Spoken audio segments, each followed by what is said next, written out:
It's undeniable that Spider-Man is one of the greatest heroes ever created, and in the past few years, we were lucky enough to see the many others that have donned the Spider-Man identity, like Miles Morales and Miguel O'Hara, finally reach the mainstream. Of course, nowadays, the idea that everyone can wear the mask, it's pretty established and explored in comics, movies, games, you name it. But what if I were to tell you that before all the Spider-Verse movies, before the comics, and even before the cartoons, Japan was the first one to explore the concept of a different version of Spider-Man? So, in today's video, we'll be diving in the interesting story between our friendly neighborhood wall crawler and Japanese media.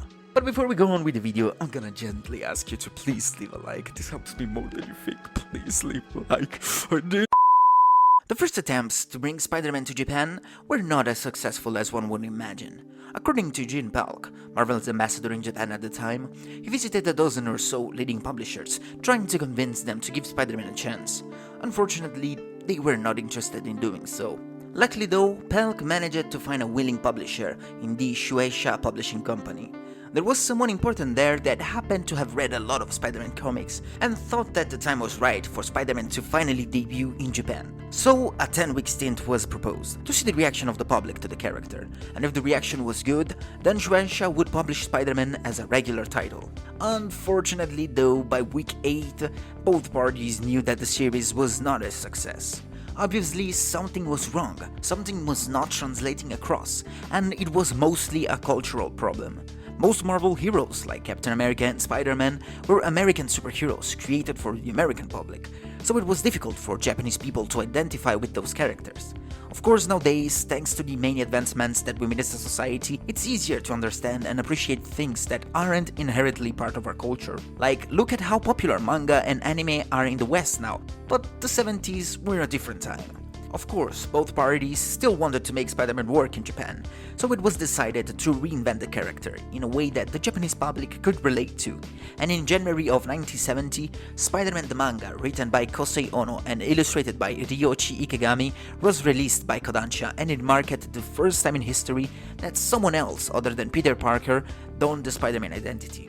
Elements such as his costume and powers would remain pretty much the same, but this time, under Spidey's mask, would be Yuko Mori, a bright and intellectually gifted teen genius that after being bitten by a radioactive spider during a scientific experiment, gained superhuman abilities similar to those of a spider, and after a tragic mistake committed by accidentally misusing his powers, a guilt-ridden Komori is driven to do good and atone for his irresponsibilities under the alias of the masked vigilante Spider-Man. The series also featured counterparts of Aunt May, named May, and J. Jonah Jameson, who's the publisher of the newspaper publishing company where Yu is employed as a freelance photographer, which of course has an anti-Spider-Man stance. In his early adventures, Komori faces against the Japanese version of his American counterpart villains, like Electro, the Lizard, Mysterio, and Kangaroo, but in later chapters they decided to ditch completely Spider-Man's rogue gallery in favor of original antagonists such as the Golden Eye Witch, the Woman and the Tiger, and Spider-Man number 2. Which was a questionable decision to say the least, but Komori's main challenge in the whole series is to not succumb to his darker side and grim thoughts regarding his life as Spider-Man. Yu is constantly afraid that he may end up corrupted by his power like many of the villains that he ended up facing, bringing this series to have a very different perspective on the weight of power and responsibility compared to its American counterpart. But unfortunately, SpiderMan The Manga was not the success that both Marvel and Kodansha were expecting. This new version of the character didn't have a popular reception either upon its initial release, and in a stunt to try to boost sales, Kosei Ono was let go as the writer and replaced by Kazumasa Hirai, that deviated the stories further from its source material, being more mature and violent, including some stuff that was not seen in the original Spider-Man comics. But unfortunately, this was not enough to save the series, that ended up being cancelled after 33 chapters. In my opinion, SpiderMan The Manga felt like a Spider-Man story that was afraid of using Spider-Man. In fact, in later chapters, Komori almost never wears his costume, and at times you forget that this is supposed to be a Spider-Man story. The reimagining of Spider-Man's Rogues Gallery was a very interesting idea that ended up being ditched for the original villains that go from Komori's classmates to the Yakuza to supernatural villains and settings that, in my opinion, don't fit Spider-Man that well. And this might be a nitpick, but the art wasn't doing any favors to this manga, and it's not due to Ikigami's art style, but the fact that they ended up reusing panels over and over again in the series.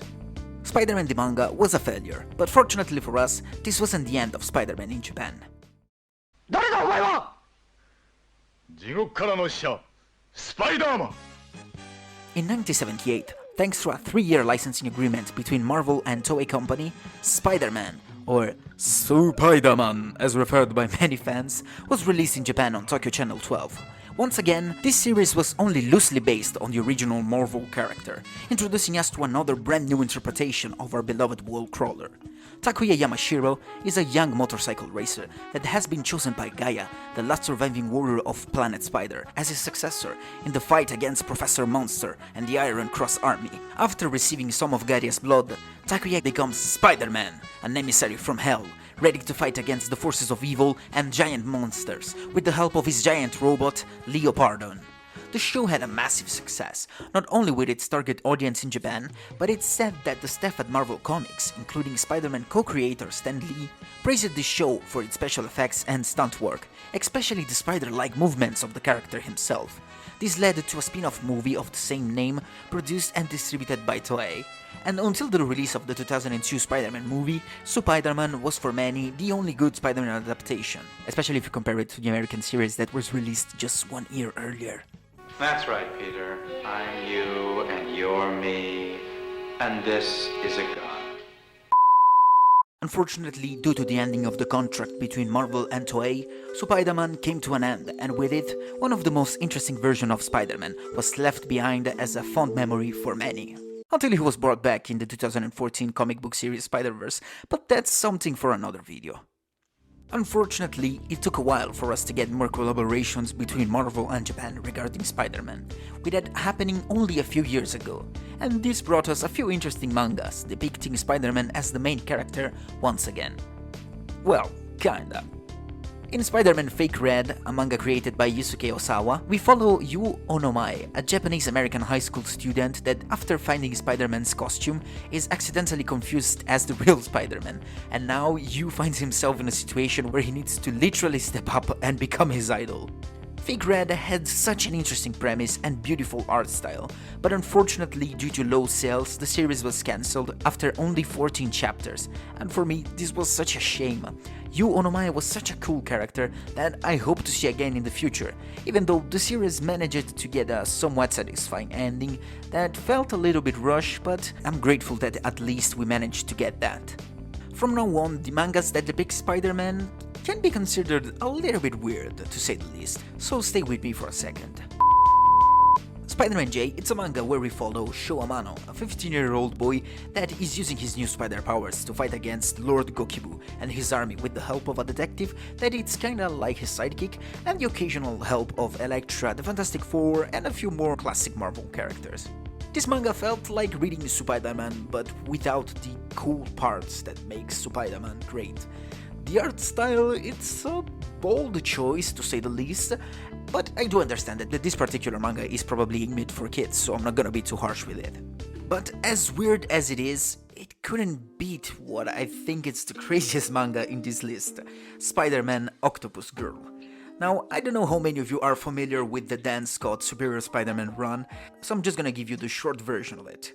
A dying Dr. Octopus manages to switch bodies with Spider-Man, but after reliving all of Spider-Man's core memories, he decided to become the definite version of Spider-Man, the Superior Spider-Man. Now, thanks to a lot of shenanigans that would take me too much to explain, Peter Parker ends up coming back to his body, and Otto Octavius creates a new body for himself, mixing his DNA with Spider-Man's, creating the Superior Octopus.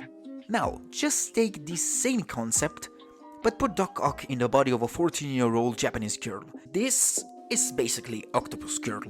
After a battle with Spider-Man, Dr. Octopus sends his consciousness to one of his clone bodies, but instead of reaching the intended body, he ends up in the body of Otoha Okutamiha, who, I've said it before, is a 14-year-old Japanese girl.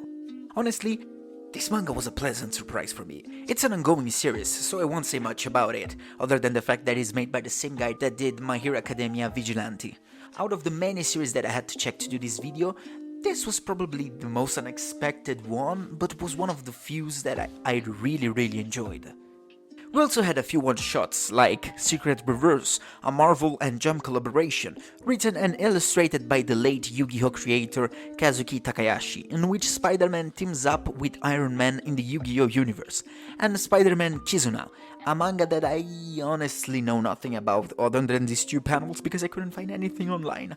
And to top it all off, we also need to talk about the cameos that Spider-Man had in shows like Avengers Disc Wars and Future Avengers. So yeah, that's the interesting and bizarre story between Spider-Man and Japan.